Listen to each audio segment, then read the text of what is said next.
A sloth, a donkey, and a curious human. Send a prompt and see what they're doing. One hits record with a question on his mind. Two brothers pick it up, see what they find. Corn takes his time, Herman's got the facts. Back and forth, they never hold back. My weird prompts, come on in, that's where we begin. My weird prompts, glad you're here. This episode was generated using artificial intelligence. Please verify facts. You know, Herman, I was looking at a map of the world the other day, and it struck me how much our perspective is skewed by the Mercator projection. We see these massive white blocks at the top and bottom of the map, and they just feel like empty margins. But when you actually dig into what is happening on those margins, it is anything but empty. The last frontier isn't space, Herman. It is the 14 million square kilometers of Antarctica and the rapidly shifting, thawing landscape of the Arctic. It is a hive of high-stakes logistics and some of the most intense human endurance on the planet. Herman Popplebear here, and you are spot on, Corn. Those white blocks are actually the most complex laboratories we have ever built. Our housemate Daniel sent us a fascinating prompt this week that really pushes us to look past the ice and into the actual architecture of survival and science at the poles. He wanted us to explore the logistical, psychological, and geopolitical realities of the people who actually live there. And honestly, it is a miracle any of it works at all. What used to be expeditionary science, the era of heroic exploration, has transformed into permanent infrastructure science. We are talking about industrial-scale operations in places that want to kill you every single second of the day. It really is a shift. I think people have this romanticized image of polar explorers from 100 years ago, guys in wool coats eating sled dogs. But modern polar science is a massive industrial operation. It is less about Shackleton and more about supply chain management, satellite throughput, and geopolitical posturing.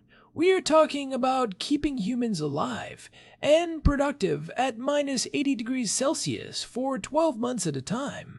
That is not just a challenge. It is a daily operational requirement that rivals anything NASA does on the International Space Station. And the first thing we have to clarify, because Daniel asked about both, is that the Arctic and the Antarctic are two completely different beasts. One is an ocean surrounded by continents, and the other is a continent surrounded by ocean.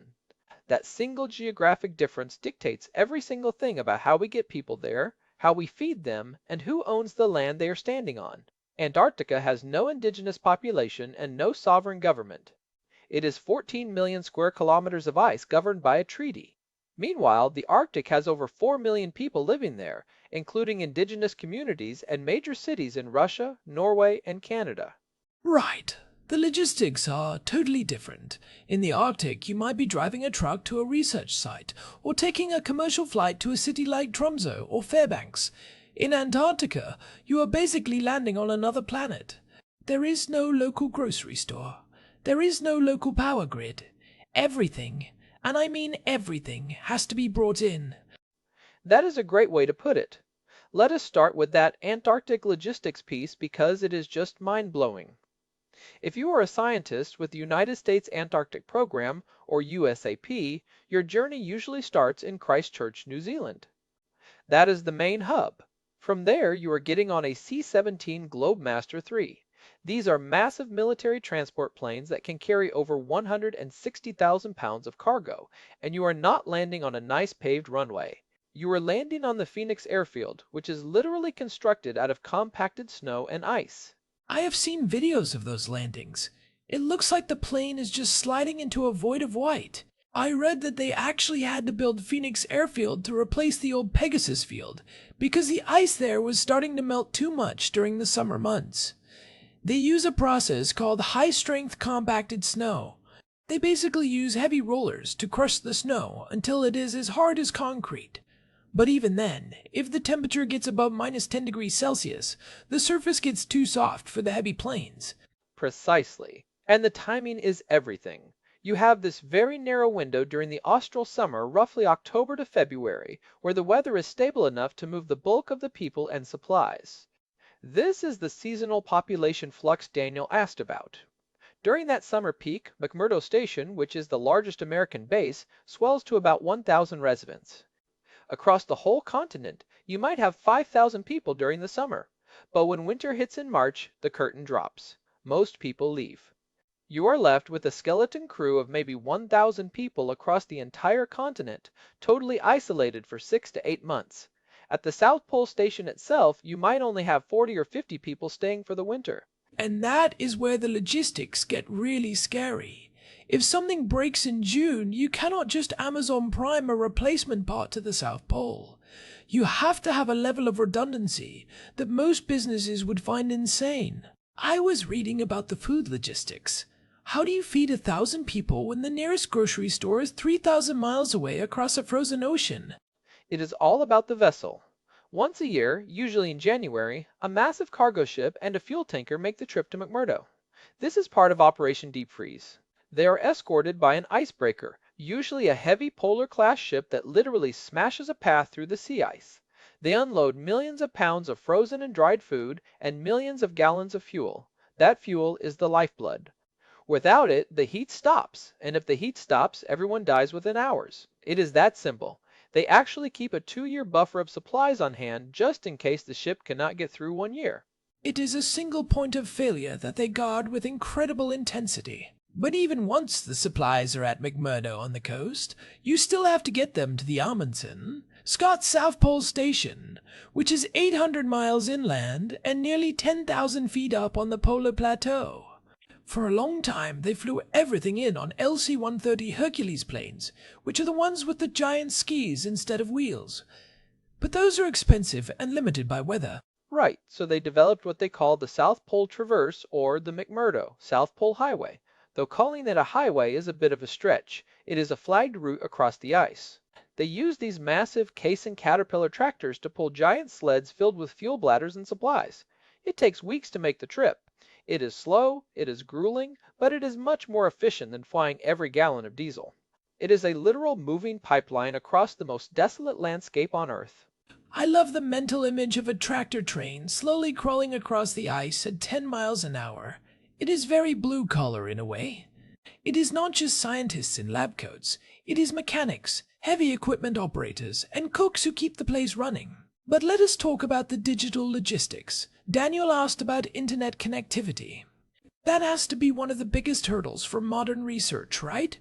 You are generating terabytes of data from telescopes or ice cores, and you need to get it to universities in the States.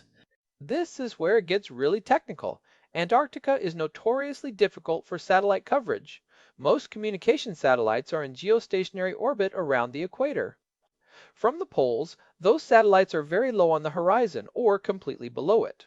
For decades, the South Pole relied on a handful of old, aging satellites like the DSCS-3 or Skynet-4 that only passed overhead for a few hours a day. You had this tiny window to burst all your data and let everyone check their email. I remember hearing that for a long time. The bandwidth at the South Pole was worse than what you would get on a dial-up modem in the 90s. Oh, much worse when you consider how many people were sharing it. But things changed significantly between 2024 and now in 2026.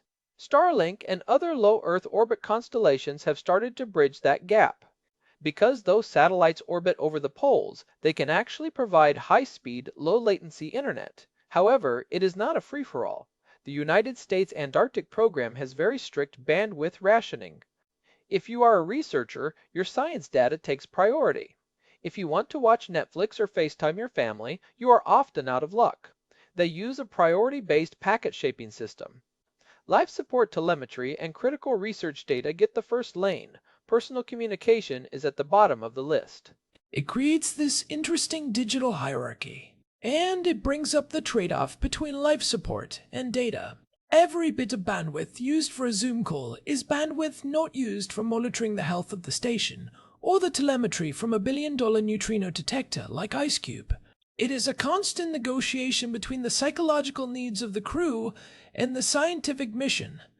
And that leads us into the Arctic side of things, where the connectivity is actually much better because of the proximity to land masses and undersea cables in places like Alaska or Norway. But the Arctic has a different logistical headache: sovereignty. In Antarctica, the Antarctic Treaty of 1959 basically put all territorial claims on ice. It is a demilitarized zone dedicated to science.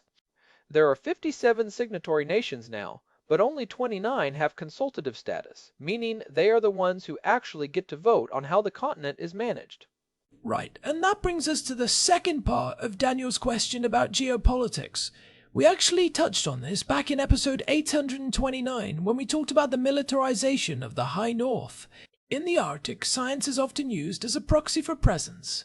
If you have a research station on a remote island, you are essentially planting a flag. It is soft power with a very hard edge. It really is. As the ice melts and the Northern Sea route opens up, countries like Russia and China are becoming much more aggressive. Russia has been refurbishing old Soviet-era military bases all along their Arctic coastline. Since the invasion of Ukraine in 2022, the Arctic Council, which was the main body for cooperation, basically ground to a halt. By 2024, they resumed some low-level technical work, but the high-level political cooperation is dead. Western nations stopped sharing data with Russia, and Russia stopped sharing with us. That is a disaster for climate science. Russia owns about half of the Arctic coastline. If we do not know what is happening to the permafrost in Siberia, our global models are incomplete. So the geopolitical friction is literally creating blind spots in our understanding of the planet. Do these scientists actually risk getting caught in the crosshairs? There is a real risk of that now. We are seeing more instances where research vessels are being shadowed by naval ships. In the Barents Sea, you might have a Norwegian research ship trying to study fish stocks while a Russian Northern Fleet exercise is happening just a few miles away. There is a risk of accidents, or even worse, a research buoy being mistaken for a piece of military surveillance equipment. The Arctic exceptionalism myth, the idea that the Arctic is a zone of peace above politics, is effectively over. It is a sharp contrast to Antarctica, where you still have Russians and Americans and Chinese scientists working in relatively close proximity under the treaty system. But even there, things are getting tense. Countries are building more dual-use infrastructure. A runway built for a research station can also land a military transport plane. A satellite dish for science can also track missiles. That is the Trojan horse of polar science. And it is why there is so little cross-pollination between the two poles, which was another thing Daniel asked about. You would think that since both environments are cold and icy, there would be a lot of shared knowledge, but they operate in totally different silos. Arctic research is often about biology, indigenous studies, and maritime navigation. Antarctic research is more about deep space observation, glaciology, and atmospheric science. The funding structures are different, the national agencies are different, and the legal frameworks are worlds apart. It feels like a missed opportunity. If you have mastered the psychology of isolation in a winter over at the South Pole, surely that knowledge is useful for a small team on a remote Canadian Arctic island. We talked about this in episode 878 regarding human resilience. The psychological toll of these environments is universal. You are absolutely right. The winter over effect is a real thing. In the psychology world, they call it the T3 syndrome. It is a physiological and psychological response to extreme cold and isolation. Your thyroid hormones actually shift, which can lead to memory loss, irritability, and what they call the polar stare, where someone just stares into space for 20 minutes without realizing it. It is a form of cognitive fugue. I have definitely had the polar stare after a long day of research, but I usually have a coffee to snap me out of it. Down there, you are dealing with 4 months of total darkness. That does something to the human brain that no amount of training can fully prepare you for. It is the sensory deprivation. Your brain is used to a world of smells, colors, and sounds. In Antarctica during the winter, everything is white or black. It smells like nothing but recycled air and diesel, and the only sound is the wind. People develop what they call the big eye, which is a form of chronic insomnia. You cannot sleep because your circadian rhythm is completely shattered by the lack of a day-night cycle. They try to mitigate this with full-spectrum light therapy and strict schedules, but the body knows. The body knows it is in a place it was never meant to be. And yet, people keep going back. There is this polar bug where people get addicted to the clarity of the environment. But let us look at the survival aspect Daniel mentioned. How do they actually stay alive at minus 80 degrees? I mean, standard winter gear you buy at a sporting goods store is not going to cut it. No way. The United States Antarctic Program issues what they call Extreme Cold Weather Gear, or ECW. The centerpiece is Big Red, which is a massive thigh-length parka filled with down.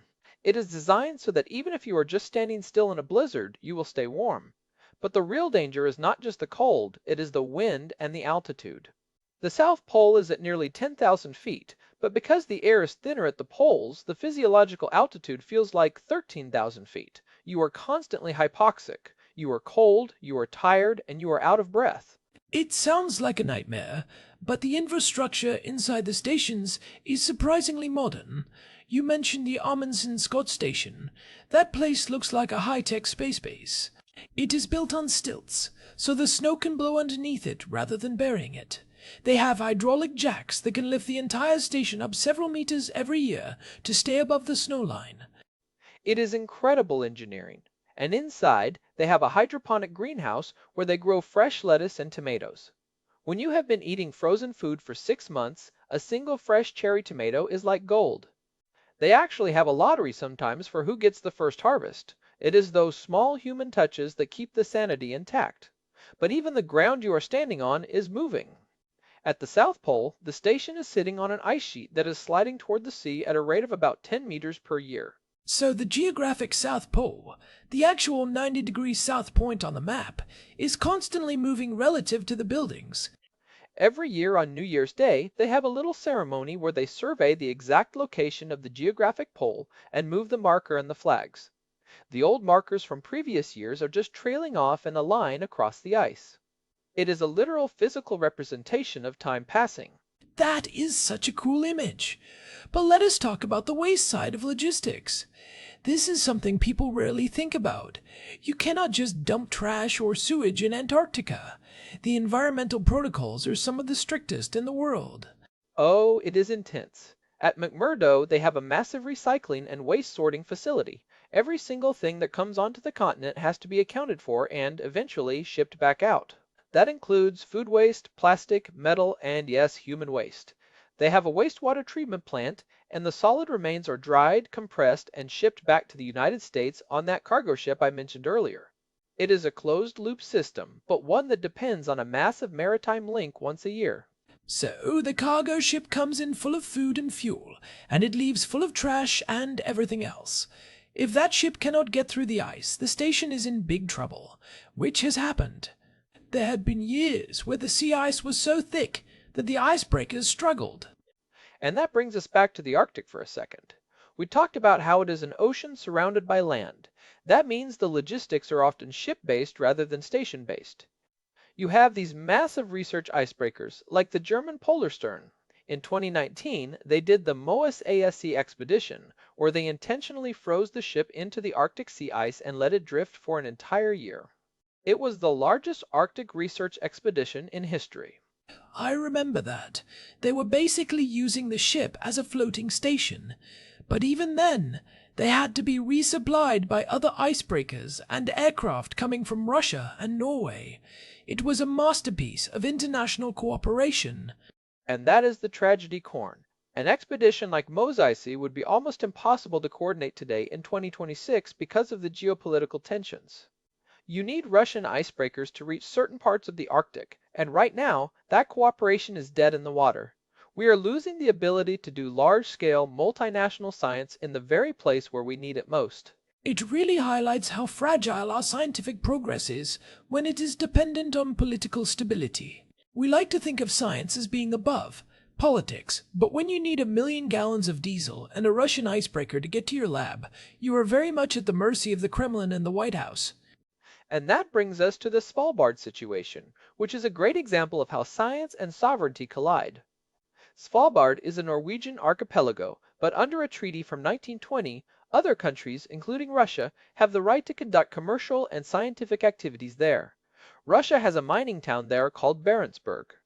It is technically a coal mine, but many observers think it is more about maintaining a strategic foothold in a NATO-aligned country. They have research facilities there that some worry could be used for dual-use technology, like tracking satellites or monitoring undersea cables. That is the fear. Science becomes a Trojan horse for military intelligence. If you are Norway, you want to encourage scientific cooperation, but you also have to be incredibly wary of what those researchers are actually doing. It puts the legitimate scientists in a really tough spot. They just want to study the migration of polar bears or the melting of glaciers, but they are being watched by intelligence agencies on both sides. It is a return to a Cold War mindset. The Arctic is no longer a sanctuary. It is a theater of competition.